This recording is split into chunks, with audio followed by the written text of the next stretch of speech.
Welcome to In Such a Time, conversations on Jewish life, leadership, and meaning. Each week, Rabbis Jonathan Jaffe and Liora Landi explore the moments, questions, and ideas that shape who we are and who we aspire to be. And now for this week's conversation. Welcome back to In Such a Time, conversations on Jewish life, leadership, and meaning. I'm your co-host, Rabbi Landi, along with Rabbi Jaffe, and today we are going to be speaking about Breshit. We're at the beginning of the new Torah reading cycle. We've come to a conclusion in Sefer Devarim, and we're starting the Torah over again. What a privilege to start the Torah over again. We've had starting over doesn't mean that you're forgetting everything that happened before. It means that you're kind of getting deeper into a cycle. And when we read and reread the stories in the Torah, year after year, one might say, oh my goodness, why are you so fixated on these stories? And another way of looking at it is, wow, we get to look at our origin story, our origin text, and get to pick it apart and ask questions and ask one another what it means to be in conversation with this text. And one of the questions that we brought up between us, and I'd like to throw this at you, is, there's so much text, there's so many brilliant texts that we could be engaged with. Why do we come back to the Torah year after year? Why has this become the Jewish tradition? I'd like to hear your thoughts on this. Great. And I don't think we're only reading the Torah, you and I and other Jews around the world, but why is this the one that we keep reading again? I only read the same Torah. year again and again. And your intro reminds me of the midrash of that all of us actually know all of the Torah. And right before we were born, that the angel kisses and leaves the indent right here, the cleft. And that whenever we learn Torah, it's not that we're learning Torah, it's that we're remembering the Torah that's been inside us all along. I love that. And it's such a beautiful way of looking at the unveiling of the truths within us. And so I agree. I love the fact that we come back to the same cycle of Torah again and again and again, and it reinforces the idea that it's not about the destination, but rather the journey. That Moses in the Torah never gets to the promised land. The Israelites in the Torah never get into the promised land. We have to turn to the book of Joshua to do that. But in our cyclical reading, we don't. The Haftarah might take us into Joshua and seeing that, but the Torah portion ends on the precipice of the Israelites finally realizing their dream, 40 years of wandering coming to fruition. And as they're lifting up their feet just to step into the promised land, the record scratches and we go back to the beginning all over again. And we start building ourselves up because it's not about getting there. It's about journeying together on the way. I think that's such a lovely way to live our lives. There's two iterations. There's two tellings of the story of Breshit in the Torah. There's Breshit Aleph, Genesis. Breshit is Genesis, and there's Genesis 2. And those are two stories that essentially tell the same thing. One is telling the story of creation, and we know that like God created the heavens and the earth, and God said, "Let there." I'm mixing this. How am I messing this up? There was day and night in the first day. Like God spoke creation into the world. And then the second iteration of the telling of Genesis is a more personal one where we have Adam and Eve and we have the snake and we have these two stories, one next to the other, one being like God is omniscient, omnipresent, is the ultimate creator, kind of like decides that the world needs to be created and creates it. And then we have the second retelling of it is that God makes us partners in creation. And there's a question like, why do we need two different retellings of the same story? There's answers to that. One of the answers is that both are mythology and we have different forms of mythology and both are in line with other ancient mythologies. And the other is that we need both kinds of those gods. We need like a creator, but we also need a personal God. Almost like Avinu Malkeinu. Almost like Avinu Malkeinu, very much like that. In the first version of creation, it's not two different versions of creation, it's two retellings of it. In the first retelling of creation, God creates separation and God creates boundaries and God creates matter, and God creates light and dark and water and land, and just like put things into order. And then we have 6 days of creation and 1 day of rest. And then the second one, things start to get a little bit more intriguing. Like we all love a good Adam and Eve story, right? And people start to be a part of the narrative, and we have trauma, and we have drama, and we have conflict, and we have God getting upset with man, and we are thrown out of this perfection of life, and we have to start coping with what it means to be in the world and how to be in relationship with God after we've messed up. And I'm wondering, what does it mean for you to have these two different stories? Why do you think we have to retell both of them? So I appreciate that. And I think that it speaks to the multiplicity of our ideas. I think it's such a core Jewish concept. Whenever the Torah or the Talmud offers multiple answers, what it's really saying is there's no one singular answer that's going to work for everyone here. And so let's offer up multiple. For me, when I read the beginning of Breshit, it's not a story about creation. As you mentioned, it's a story of organization that even the 11th century philosopher Rashi, he talks about. He says, if you want to know about the origins of the world, do not look at Genesis. Because, as Rashi translates it, it is not in the beginning God created the world. Breshit bara Elohim et hashamayim v'et haaretz. In the beginning of the creating of heaven and earth, it is a process of creation, but not of the very first things. And if you look in the Torah, there's already there's tohu vavohu. There's some sort of a formless matter that's already there. It's a very Aristotelian way of looking at it. There's already mayim, the merachefet al pnei hamayim. God's spirit hovers over the water. Right. And then what God's really doing in the first 6 days of creation is God is cleaning up God's room. God's putting away the laundry and putting other things in the drawer. So light, you go here, dark, you go here. Water, you go here, dry, you go over here. Night here, day, like land there. Animals here, flora and fauna over here.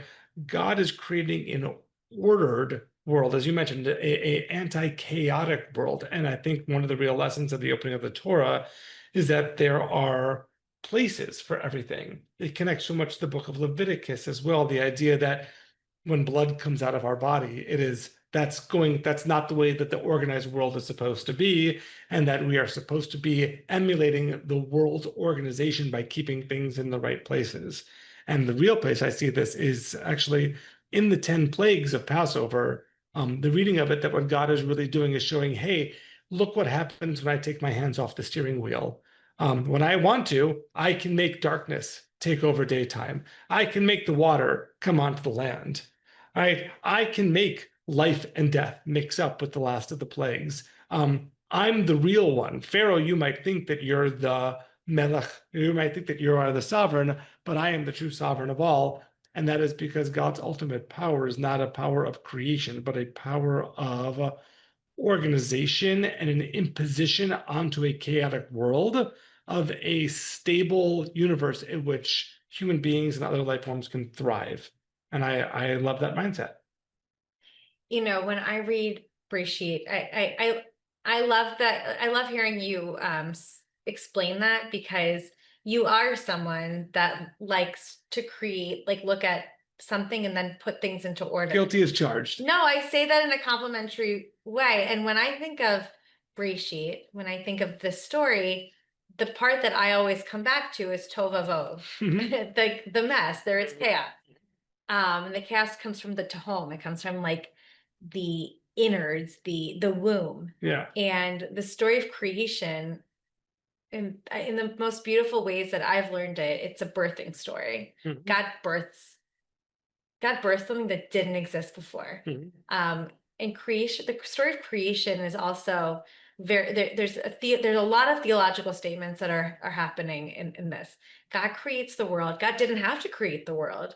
And again, this is looking at it from like a folklore, mythological kind of stance, kind of perspective. But God like births something in and then says, okay, now like exist. And what do you do with that existence? Like, what do you do with that mess? Like, all the world wants to do is go back to being a mess, and we have to keep it in order. And that's very much kind of like what the birthing experience is too. Like everything could go wrong, but there is this gestation that happens, and if everything goes right, then life is brought into the world, and then you have this life, and then you have to also create order for that, and you have to, like, it keeps wanting to go off track. You have to create order. Raising kids is creating order. Living is creating order. Everything is about creating order. And I think that there's something really difficult in that, especially from a messy person like me. Like staying within order is hard, but it's also so beautiful that that is like a spiritual human pursuit. Creating order is respecting, I think, the creation story. Yeah, and I defer to you on the birthing analogy here as someone who is just sort of in the room cheering on, but can't fully identify. But I You're an appreciate ally. it. But again, an ally. Certainly, my wife might contend with that. But again, it speaks to the way that we read Torah and we see ourselves in the text, and we interpret according to our own intuition on this. And the idea of a orderly world with God, they're creating a semblance of a structure in which we can then thrive is so important. I want to step for a second on the toes of our colleague Rabbi Jeff Middleman, who many of our congregants will know here from his time at Bethel, who is perhaps the national, if not international, authority when it comes to science and religion. Yeah. And how do we read this? You keep using the word mythological. And I think for some of our congregates, it's a surprise for them to hear that we don't believe that you have to believe that the world is 5,786 years old in order to be a good Jew, or that the world was literally created in 6 days. But you read this mythologically. I reflect this, growing up again in Hawaii. I grew up on the Hawaiian myths. I'm Lono as the Hawaiian sort of like Zeus figure is pulling up the islands from the water. The famous, was grew up in Hawaii, the famous story of Maui, who lassos the sun and ties it to the land and makes the sun promise not to fly too close or too far from the earth, but to keep it just right in order to allow plants to grow. Greek mythology and all of the same stories of floods and creation. These are like such universalistic stories, and yet again, creating it really in the structure of time is such a Jewish one. I know you're a big fan of Heschel, and the idea of Judaism creates cathedrals of time. It's not about the sanctification of place, but the sanctification of time. And the idea of looking at the world on a 7-day cycle, and that 6 days God creates the world, and on the 7th day God rests. And God rests, doesn't not because God gets tired, right? Because that's not our idea of God, but rather that God models for us the need to replenish and reflect and sit back. We create the tapestries of our lives, and we have to step back and take space, exhale, admire, and also understand where we are, and then to re-enter once again. And even that imposition of a structure of time on the world, right? Time is completely made up. Yeah, totally. Right? And the idea that there's 60 minutes, 60 seconds, 365.25 days of a year, yes, that is dictated by the sun going around, by the earth going around the sun. I don't believe in a non-heliocentric universe. But the way that the Torah starts with time. I'm gonna say one other thing, and then I'll have to pass it off. The other thing that's really interesting to me from a Jewish perspective, other than time, is that God creates through words. And what Breshit is saying here is that words matter. Words are constructive, words are destructive at times. What we say in the world, what we put out there, has real power to it. I'm sure you're aware of the section of Talmud where it talks about that to speak poorly of someone, to gossip against someone, lashon hara, and to cause them embarrassment is akin to murder. That the blood rushes into their face, like when you find when they turn red, is like spilled blood. And that we have the ability to kill with our words. We have the ability to build with our words. That is such a Jewish idea, that words matter so much, and is something that for me holds so much meaning in the story of creation. Yeah, words create, words destroy. Words destroy families, words create life. And another, going back to what you said about the Hawaiian mythology, Mhm. other mythologies kind of separate the aspects of God into like this god can overpower another god, or this god can overpower nature. In this our story, is one about oneness, that God creates everything and we're all encompassed, and it's an all-encompassing experience of being in the world and being in the universe and being in God's creation. It's not that God has to overpower another God in order to be God. It's just like that the existence of the universe is one, and we're all part of it. And for me, that's really powerful to come back to that every single time that we read Breshit. Is like somebody, wherever the Torah originated, whether it was at Sinai, whether it was written, whoever thought of this, whoever wrote it down for the first time, however that came to be, the idea of creating this idea of oneness, that there's one God that did all of these things and everything is a domino effect from that, is so powerful to me. And then we pick it up in the stories, we identify it further in the stories of our forefathers, who identify that there is this one existence in the world. But even just the way that that it's written, of like a cohesion and a respect of world order, I think is so beautiful. And I love what you said about words being creating and words being so powerful. I mean, we have the ability to be partners in creation every day. Every morning that we wake up, every act that we do is the opportunity to create or to destroy. And there's so much power in being, if you see yourself as God's partner, there's so much power in being God's partner. Meaning, I don't mean like power, like I have so much power, like it's so much responsibility. If you see yourself as part of creation. Right. Judaism is so much enabled by the basic assumption that ideas are really powerful. And when we share those ideas, that they can move mountains. And in the Torah, that's exactly how God creates. I remember we're both fans of Rabbi Jonathan Sacks. And one of my favorite quotes of his is that there's a difference between science and religion. Science takes things apart and asks how they work. Religion puts things together and asks what they mean. I just love that idea. And you're talking about two different ideas of creation and putting things together and asking what they mean. I think very often we ask the wrong questions when it comes to Breshit, and people get very caught on the scientific idea. What do you mean that this text is 6 days and then God rests the seventh day? That's silly. What about dinosaurs? What about trillions of years? What about the Big Bang? And there's all of this right together, but that's not the point here. I think that's what Rashi is saying 1,000 years ago. Like, don't get hung up on that. This is for us to understand how we see the world around us. And for there's the famous book by Chaim Yerushalmi named Zachor, and the basic thesis of that book is that much more powerful to us than history is memory. Memory is what really sticks with us, and Breshit is a story about Jewish memory, not about Jewish history or the world history.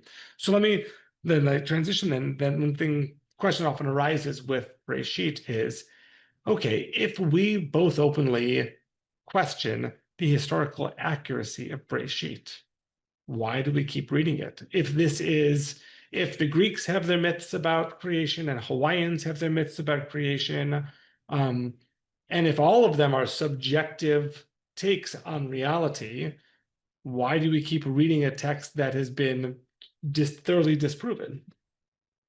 Okay, so I'm gonna just tell you a quick story and then I'll answer the question. How Torah of you. When I was living in Israel, my daughter was in a public school. And there's two kinds of public schools. There's mamachti dati. There's like secular and religious. But even the secular has a strong Jewish education component. So her teacher was Haredi. Her teacher was ultra Orthodox. And that was of concern to some of the parents, who a lot of them came from the former Soviet Union and like didn't have any religion that they grew up with. And she told them during back to school night, it's fine, like I'm going to teach from the curriculum.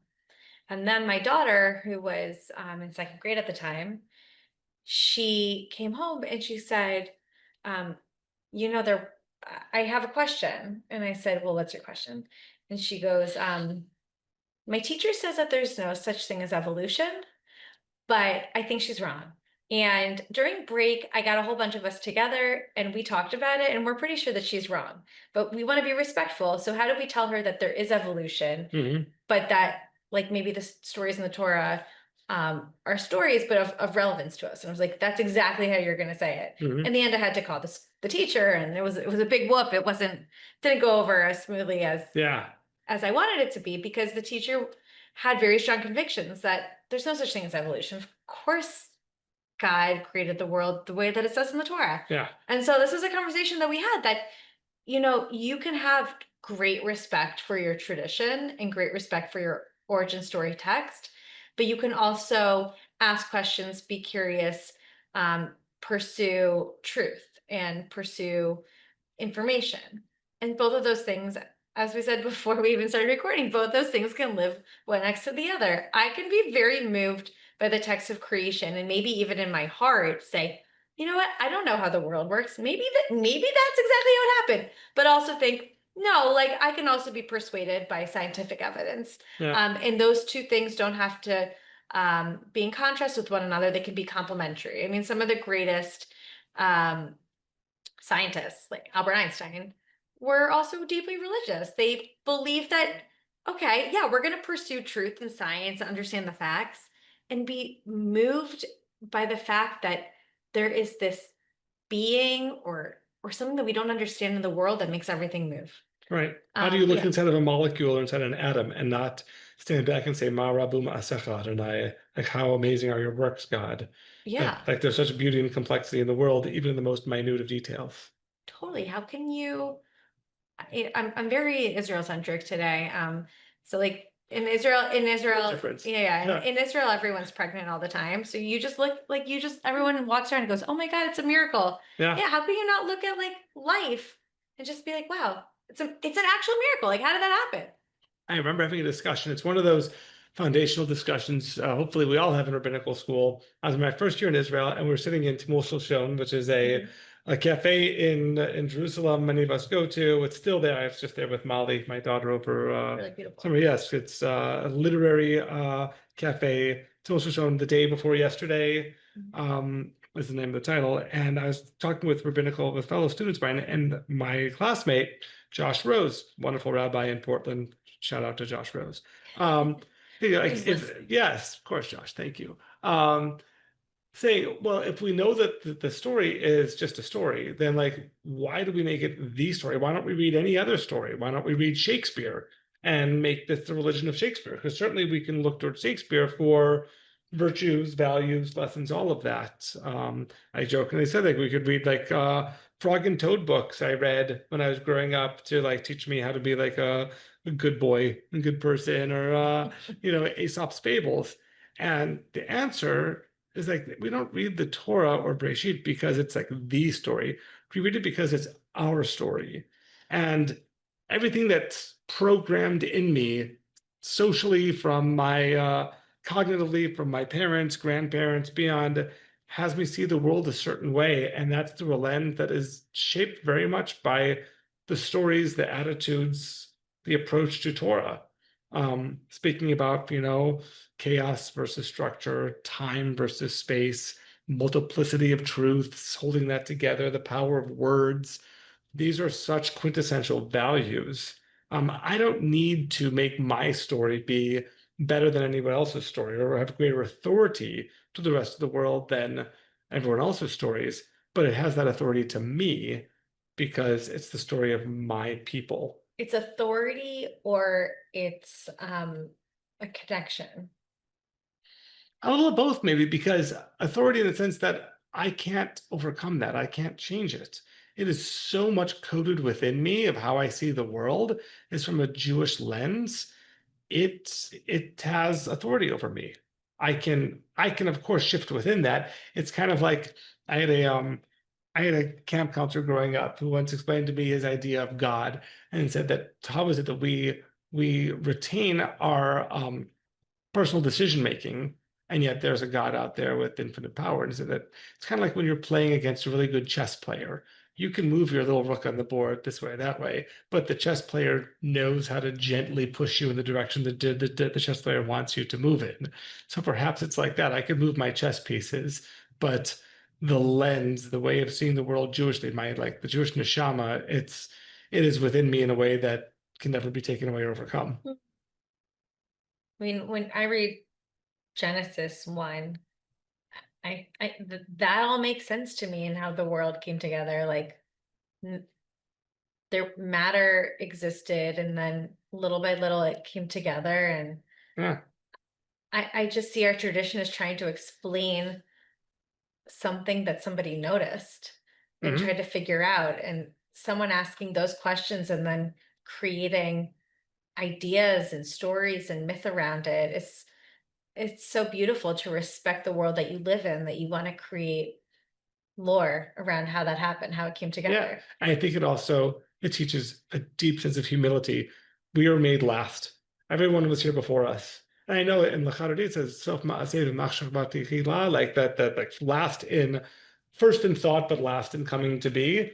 That's lovely. But the flora and fauna, the animals, they were all here. Mountains, lakes, rivers, and our job is to live in symphony with those things and not to dominate them. We are the curator, the Torah says. We are like to oversee these things and not just to use them for our own whims. We're the curators, we're also the narrators. I Mhm. mean, in Genesis bed and second in Genesis 2, Adam gives names Mhm. to the things around him. Like the order has been created, but we create meaning, we create intention, we create connection. We create purpose in the things Yeah. around us. Like the fauna gets used to be food, and trees become shade, and animals we're in relationship with, whether you eat them or But you are can't afraid of them. but you can't cut down those fruit-bearing trees for your own needs in war. They were Right, here first. right. It teaches us to respect Yeah. for the earth. And I love I love that so much of our tradition has connection to land and to earth. Not like in Genesis, it's not in Breshit, it's not about a specific earth. It is about Eden. But it's just like respecting nature and seeing the world order and being wowed and awed by that in a really amazing way. I mean, like when we've all been wowed by snow and we've all been frightened by storms, and Mhm. we're just so small in comparison to the universe. Yeah. I want to talk about Eden for a second here, because I think that also something that speaks to me very Jewishly is there's a profound difference between sort of the Judaic and the Christological way of looking at the banishment from Eden. Yeah. And I'm sure living in Israel, you've gone many times to the Church of the Holy Sepulchre. And I've gone there so many times now with tour groups, I feel like I can give a great tour of all the Christian sites. And you go in and you, on the far on the right, you go up the stairs, and that's Calvary. And Calvary is the site in which the cross was actually established. And that's where Jesus was hung on the cross, according to Christianity. And just downstairs, there's a little cave. And downstairs, that's called Golgotha, Yeah. which comes from the word for skull, because it's like it's the burial place underneath. Galgolet. Yes. And according to the Christian sort of mythology, the Adam and Eve are buried at Golgotha there, and the blood of Jesus drips from the cross and seeps into the ground and purifies that of Adam and Eve for the original sin. It saves them from the original sin, and that's such a Christian idea that what Adam and Eve do is so terrible that is imprinted on all of us then as being inherently sinful, and only through a connection to Jesus then are we purified and redeemed from that. What's the Jewish take on this? And this is my reading of it, and feel free to, of course, give your own.